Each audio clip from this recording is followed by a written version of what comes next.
নতুন দিল্লী স্থিত বডোলেণ্ড হাউচ কৈলাশ কলনীত থকা ইয়াত দিল্লী স্থিত আমাৰ সংবাদকৰ্মীৰ লগত সংবাদ মেল আয়োজন কৰিছোঁ। ইয়াৰ মূল উদ্দেশ্যটো হ'ল অহা 1 মে 2025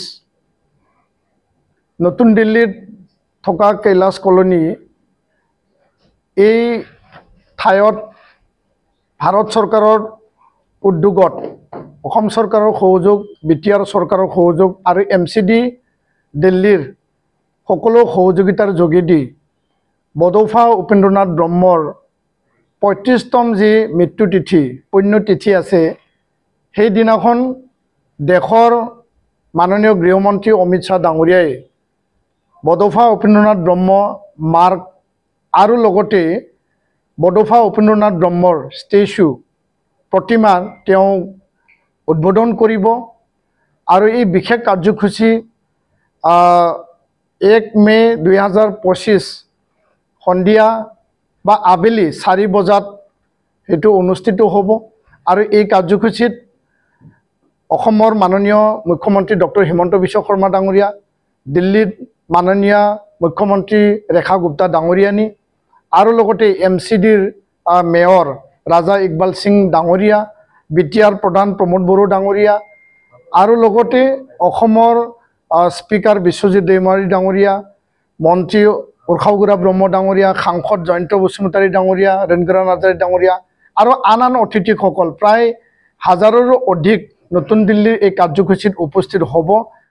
ৰাষ্ট্ৰীয় পৰ্যায়ত উপেন ব্ৰহ্মক আগুৱাই আনিবৰ কাৰণে নিখিল বড়ো ছাত্ৰ সন্থাই যোৱা 6 ডিচেম্বৰ 2024 দেশৰ গৃহমন্ত্ৰী ডাঙৰীয়াক আমি পাৰ্লিমেণ্ট হাউচত স্মাৰক পত্ৰ প্ৰদান কৰিছিল। আৰু তেখেতে এপছুৰ 57তম অধিৱেশনত দত্তমাত যাই পেলাই প্ৰতিশ্ৰুতি দিছিল যে উপেন ব্ৰহ্ম নামত নতুন দিল্লীত এটা নাম, এটা মাৰ্গ, এটা ৰাস্তা নামাকৰণ কৰা হ'ব, ষ্টেচু নিৰ্মাণ কৰা হ'ব। আৰু অহা 1 মে 2025 তাৰিখে সেইটো বাস্তৱত গৃহমন্ত্ৰীৰ যি পোনপটীয়া পদক্ষেপত সেইটো হ'বলৈ গৈ আছে। আৰু পুনৰবাৰ এই সংবাদমেলৰ যোগেদি আমি গৃহমন্ত্ৰী ডাঙৰীয়া, দেশৰ প্ৰধানমন্ত্ৰী ডাঙৰীয়াক ধন্যবাদ জ্ঞাপন কৰিছোঁ। আজি আমি 3টা চুক্তি BSc, BTC, BTR আমি পাবলৈ সক্ষম হৈছোঁ। বড়ো ভাষা 8th শিডিউলত অন্তৰ্ভুক্ত কৰিবলৈ আমি সক্ষম হৈছোঁ। আৰু উপেন ব্ৰহ্মৰ মৃত্যুৰ পিছত 1991 মে তেখেতক আমি বডৌফা হিচাপে আমি সোঁৱৰণ কৰিছোঁ, নামাকৰণ আমি দিছোঁ বড়ো ৰাইজে। আৰু লগতে তেওঁৰ নামত UN ব্ৰহ্ম স্কুল, UN একাডেমি স্কুল আমি স্থাপন কৰিছোঁ। ট্ৰাষ্ট আৰু নিখিল বড়ো ছাত্ৰ সন্থা যৌথভাৱে সমান্তৰালভাৱে তেখেতৰ নামত উপেন্দ্ৰনাথ ব্ৰহ্ম ছলজাৰ অফ হিউমেনিটি এৱাৰ্ড প্ৰদান কৰা হৈছে। তেখেতক আগুৱাই লৈ যাবৰ কাৰণে তেখেতৰ যি লিভ এণ্ড লেট লিভ, জীয়াই থাকক আৰু জীয়াই থাকিবলৈ দিয়ক, আৰু পৃথিৱীত থকা বড়োসকলক একত্ৰিত কৰি পেলাই আগবাঢ়ি যোৱাৰ কাৰণে তেওঁ যি সংকল্প সপোন দেখিছিল, বিশ্ব দৰবাৰত বড়ো জাতিক প্ৰতিষ্ঠা কৰিব লাগে।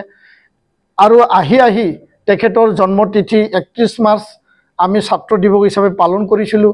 বিটিআৰ চৰকাৰে সেই ছাত্ৰ দিৱস 2020 পিছত তেওঁলোকে চৰকাৰীভাৱে পালন কৰা তেওঁলোকে আৰম্ভ কৰিলে।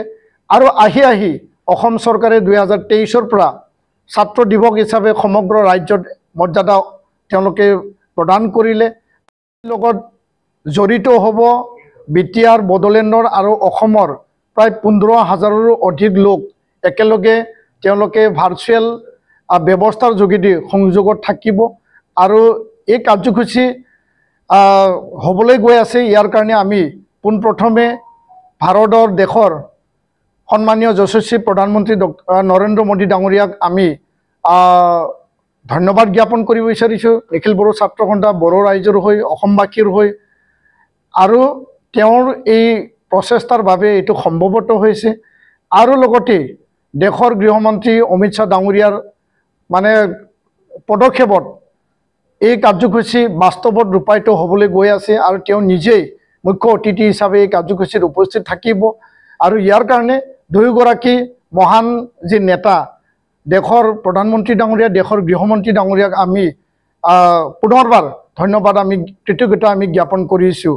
উপেন ব্ৰহ্ম আপোনালোকে সকলোৱে জানে যে বড়ো জাতিৰ এজন বলিষ্ঠ পদক্ষেপ লোৱা এজন নেতা আছিল আৰু যাক আমি বৰদফা হিচাপে সমৰণ কৰোঁ আৰু দীঘলীয়া সময়ত বড়ো আন্দোলন বড়ো জাতি প্ৰতিষ্ঠাৰ কাৰণে বড়ো জাতিৰ আত্মসন্মান আত্মমৰ্যাদা আৰু বড়ো জাতিক বিশ্ব দৰবাৰত লৈ যোৱাৰ কাৰণে আমাৰ চিনাকি আমাৰ কলা সংস্কৃতি ভাষা আমাৰ যি শিক্ষা অৰ্থনীতি সকলো দিশত তেওঁ এটা আমূল পৰিৱৰ্তন এটা আমূল এটা ৰেভলিউশ্যন তেওঁ গণজাগৰণ গঢ়ি তুলিছিল আৰু এইটো আমাৰ বাবে গৌৰৱৰ কথা উপেন ব্ৰহ্ম অকল বড়োসকলৰ নেতা নাছিল তেওঁ নিপীড়িত শোষিত বঞ্চিত লাঞ্ছিত সকলো জাতি জনগোষ্ঠীৰ ভূমিপুত্ৰ অসমৰ বা জনগোষ্ঠী বা আন পিছপৰা জনগোষ্ঠীক সাহস প্ৰেৰণা যোগাইছিল আৰু আজি তেওঁ ৰাষ্ট্ৰীয় পৰ্যায়লৈ আহিবলৈ মানে আমি আনিবলৈ সক্ষম হৈছোঁ আমি জানো যে ভাৰতৰত্ন গোপীনাথ বৰদলৈ ডাঙৰীয়া তেওঁ স্বাধীনতা সংগ্ৰামত আছিল আৰু তেখেতৰ মৃত্যুৰ পিছত নতুন দিল্লীত গোপীনাথ বৰদলৈৰ নামত এটা পদ নামাকৰণ কৰা হৈছিল তেওঁৰ সন্মানত আৰু দ্বিতীয়গৰাকী অসমৰ সুযোগ্য সন্তান বুলি ক'ব লাগিব বলিষ্ঠ নেতা উপেন্দ্ৰনাথ ব্ৰহ্ম আজি এই কৈলাশ কলনী যি লালা লাজপত ৰায় মাৰ্গ আছে য'ত বড়োলেণ্ড হাউচ ইয়াত আছে তাৰ কাষেদি যোৱা ইউ টাৰ্ণ এটা ৰাস্তা 835 মিটাৰ জোৰা 50 ফুট বহল সেই ৰাস্তাটো উপেন্দ্ৰনাথ ব্ৰহ্মৰ নামত নামাকৰণ কৰাটো সৌভাগ্যৰ কথা এইটো অসমবাসীৰ গৌৰৱ এইটো অকল বড়োসকলৰ গৌৰৱ এইটো নহয় অসমবাসী আৰু দেশৰ গৌৰৱ হয় আৰু দেশ আৰু ৰাষ্ট্ৰ নিৰ্মাণৰ কাৰণে উপেন ব্ৰহ্মই জাতিটো আগুৱাই নিয়াৰ ক্ষেত্ৰত তেওঁ যি সংগ্ৰাম কৰিছিল তাৰে এটা স্বীকৃতি বুলি আমি ক'ব লাগিব আৰু এইটোৱে আমি তেওঁ সন্মানিত জনোৱাটো দেশৰ বাবে গৌৰৱ বুলি মই ক'ব বিচাৰোঁ ধন্যবাদ